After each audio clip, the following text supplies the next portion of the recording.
देखो आज हम लोग नया एक टॉपिक पढ़ने जा रहे हैं, ठीक है। लवण, जिसको इंग्लिश में क्या कहते हैं? साल्ट। इंग्लिश में क्या कहते हैं? साल्ट कहते हैं। आज लवण के बारे में जानेंगे कि लवण होता क्या है, ठीक है। और लवण के विभिन्न प्रकारों के बारे में भी जानेंगे। लवण होता क्या है और लवण के जो विभिन्न प्रकार हैं उनके बारे में जानेंगे। देखो लवण जो है, जिसको इंग्लिश में क्या कहा जाता है? साल्ट। लवण इंग्लिश में इसको कहते हैं साल्ट। साल्ट दुकान में भी जाके कहते हो ना कि हमें साल्ट चाहिए, साल्ट नमक बोलते हैं ना। नमक को इंग्लिश में क्या कहते हैं? साल्ट ही ना कहते हैं। तो लवण ही होता है, ठीक है। साल्ट जो होता है वो क्या होता है? उसको लवण कहते हैं। अब देखो इसको परिभाषित कैसे करोगे, लवण को परिभाषित कैसे करोगे, तो लिखोगे कि लवण एक वैसी अभिक्रिया है, लवण लवण एक ऐसी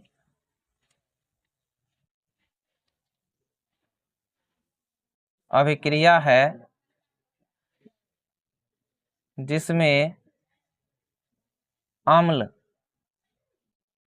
तथा भस्म अम्ल तथा भस्म के बीच अम्ल तथा भस्म के बीच रासायनिक उदासीनीकरण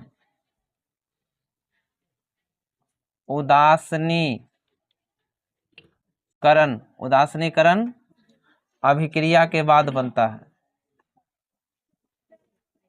अभिक्रिया के बाद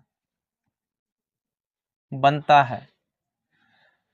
लवण एक ऐसी अभिक्रिया जिसमें अम्ल तथा भस्म के बीच उदासीनीकरण अभिक्रिया के बाद बनता है, ठीक है। अम्ल और भस्म के बीच जो अभिक्रिया होता है ना, उदासीनीकरण अभिक्रिया, उसके बाद बनता है क्या चीज? लवण, ठीक है। उसके बाद क्या बनता है? लवण बनता है, ठीक है। क्या बनता है? लवण बनता है। अब देख लो लवण कैसे बनता है, तो अम्ल और भस्म के बीच उदासीनीकरण अभिक्रिया से बनता है। अम्ल और भस्म के बीच उदासीनीकरण अभिक्रिया से। तो क्या लेंगे? अम्ल लेंगे और प्लस में क्या लेंगे? भस्म लेंगे। अम्ल और भस्म के बाद क्या बनेगा? लवण बनेगा। और क्या बनेगा? जल बनेगा, ठीक है। तो अम्ल क्या होता है? जैसे मान लो HCl ले लिया अम्ल और भस्म ले लिया NaOH, ठीक है। अब देखो ये हाइड्रोजन आयन जो होता है ना, हाइड्रोजन आयन वो हाइड्रोक्साइड आयन से अभिक्रिया करेगा, ठीक है। और क्लोरीन जो है वो सोडियम से अभिक्रिया करेगा। तो NaCl बना दिया लवण, जिसमें विस्थापनशील योग्य हाइड्रोजन या हाइड्रोक्साइड आयन नहीं होता है ना, उसको लवण कहा जाता है। ऐसे भी परिभाषा दे सकते हो कि वैसे यौगिक जिसमें हाइड्रोजन या हाइड्रोक्साइड आयन, ठीक है, हाइड्रोजन या हाइड्रोक्साइड आयन जैसे प्रतिस्थापन के लिए नहीं होता है, प्रतिस्थापित करने के लिए नहीं होता है।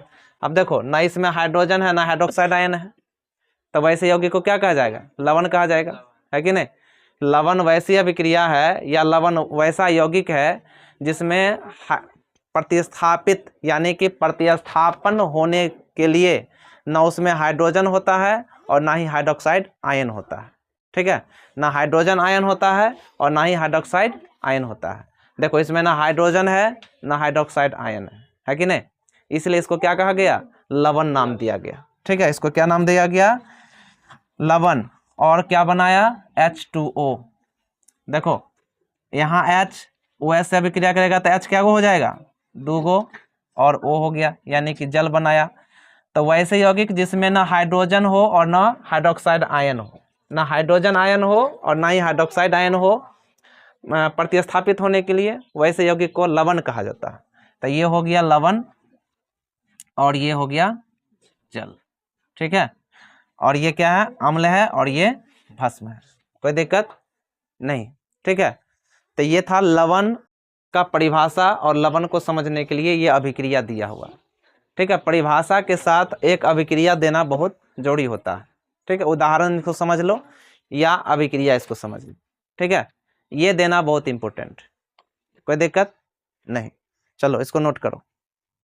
चलो देखो लवण का प्रकार 3 होता है, ठीक है, जैसा कि हम जान गए कि लवण का परिभाषा क्या है। ठीक है, लवण 3 भागों में बांटा गया। लवण को, लवण जो है उसको कितने भागों में बांटा गया? 3 भागों। अम्लीय लवण, भौस्मिक लवण और सामान्य लवण। तो अम्लीय लवण, भौस्मिक लवण और सामान्य लवण। सामान्य का मतलब हो गया कि वैसा लवण जिसमें विस्थापनशील योग्य जो है ना हाइड्रोजन होता है और ना ही हाइड्रोक्साइड आयन होता है। मतलब विस्थापनशील योग्य, विस्थापित करता है ना। विस्थापित का मतलब हो गया एक स्थान से निकल के दूसरे स्थान जाना, है कि नहीं? एक स्थान से उठा के दूसरे स्थान पर रख देना। तो जिसमें विस्थापनशील योग्य ना हाइड्रोजन हो और ना ही हाइड्रोक्साइड आयन हो, तो वैसे यौगिक को हम लोग क्या कहते हैं? लवण कहते हैं, सामान्य लवण। क्या कहते हैं? सामान्य लवण कहते हैं। अब देखो इसमें NaCl में ना हाइड्रोजन है ना हाइड्रोक्साइड आयन है, तो ये सामान्य हो गया। ठीक है, KCl में देख लो, Na2SO4 में देख लो। इस प्रकार का जितना भी यौगिक होगा जिसमें ना हाइड्रोजन हो और ना ही हाइड्रोक्साइड आयन हो, तो वैसे यौगिक को हम लोग क्या करेंगे, क्या कह देंगे? कहेंगे कि ये सामान्य लवण है। ठीक है, वहीं अम्लीय लवण को देखो, तो अम्लीय लवण में वैसा लवण जो प्रबल अम्ल और दुर्बल क्षार से बनता है। प्रबल अम्ल का मतलब हो गया इसमें अम्ल की मात्रा ज़्यादा और क्षार की मात्रा कम। तो ऐसा विलयन जिसमें अम्ल ज़्यादा हो और क्षार कम हो, तो उस प्रकार का जो भी अभिक्रिया होगा उसको हम लोग क्या कहेंगे? अम्लीय लवण कहेंगे। मतलब जिसमें अम्ल की मात्रा ज़्यादा हो और क्षार की मात्रा कम हो, मतलब विलयन अत्यधिक अम्लीय हो और क्षारीय कम हो। तो अम्ल ज़्यादा हो, परवल का मतलब क्या होता है? जो अम्ल ज़्यादा ले लिए और क्षार कम ले लिया, दोनों को मिला दिए, तो वैसे लवण को नाम दे देंगे अम्लीय लवण। ठीक है, उसी का उल्टा देखो, भौस्मिक लवण जो होता है वैसा लवण जिसमें क्षार ज़्यादा होता है। प्रबल का मतलब हो गया ज़्यादा, जिसमें क्षार ज़्यादा हो अम्ल कम हो। दुर्बल का मतलब कमज़ोर अम्ल ले लेंगे, अब प्रबल क्षार ले लेंगे। मतलब स्ट्रॉन्ग जो है ना, स्ट्रॉन्ग बेस लेते हैं और वीक जो है एसिड ले लेते हैं। मतलब स्ट्रॉन्ग बेस का मतलब हो गया ज़्यादा क्षार और कम अम्ल, और दोनों को जब अभिक्रिया कराएंगे तो उसको हम लोग भौस्मिक नाम देंगे। क्या नाम देंगे?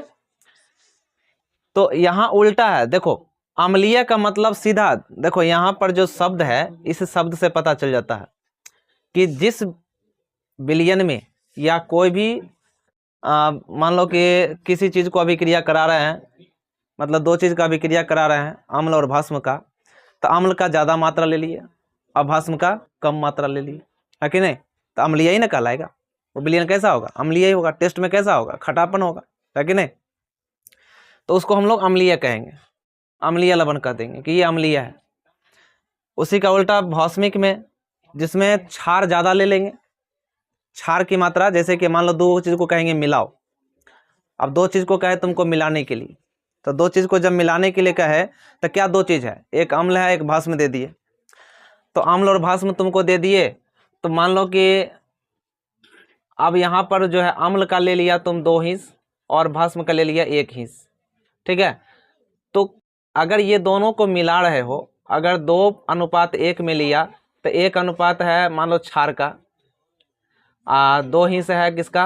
अम्ल का। तो जो भी ये दोनों मिलाने से जो बनेगा वो क्या होगा? अम्लीय ही होगा, क्योंकि अम्ल क्या है? ज़्यादा है, क्षार क्या है? कम है। उसी का उल्टा अगर मान लो कि 3 हिस्स हम क्षार ले लेते हैं, 3 हिस्स क्षार ले लिए और 1 हिस्स जो है अम्ल ले लिए, अब दोनों को मिला दिए, तो क्या कहलाएगा? भौस्मिक ना कहलाएगा। क्या कहलाएगा? भौस्मिक कहलाएगा। तो मात्रा ज़्यादा होने से इसलिए इसका नाम पड़ गया प्रबल क्षार और दुर्बल अम्ल। तो प्रबल क्षार हो, दुर्बल अम्ल हो, तो वैसे अभिक्रिया से जो बनता है उसको भौस्मिक लवण कहते हैं।